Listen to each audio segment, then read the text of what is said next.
దీన్ని బట్టి ఏం అర్థమైందంటే జగన్మోహన్ రెడ్డి ఒక ప్లాన్ వేసాడు.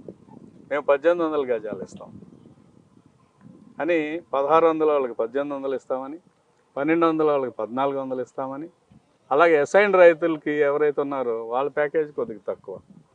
ఆ అసైన్డ్ రైతులకి రైతులతో సమానంగా ఇస్తాం. ఈ భూమి ఆ భూమి ఒకటే కదా, రెండింటి మధ్య తేడా. మరి అసైన్డ్ భూములకి మరి అమ్ముకోవడానికి కొనడానికి వీలు లేని చట్టం ఎందుకు ఉంది? అది కూడా ప్రజలకు అర్థం కానివ్వకుండా పట్టాదారుతో సమానంగా ప్యాకేజ్ ఇస్తాను, అది ఒక అంశం.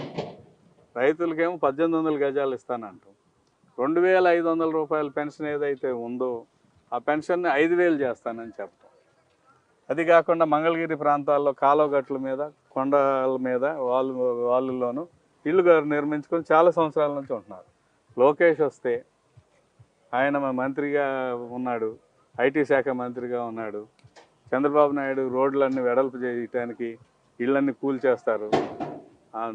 సుందరమైన నిర్మాణం చేయాలంటే కాలువల గట్ల మీద ఉన్న మిమ్మల్ని అందరినీ తీసేస్తారు, కొండవాళ్ళలో ఉన్న వాళ్ళు ఖాళీ చేపిస్తారు. ఇటువంటి అసత్య ప్రచారాన్ని ప్రజలు నమ్మారు.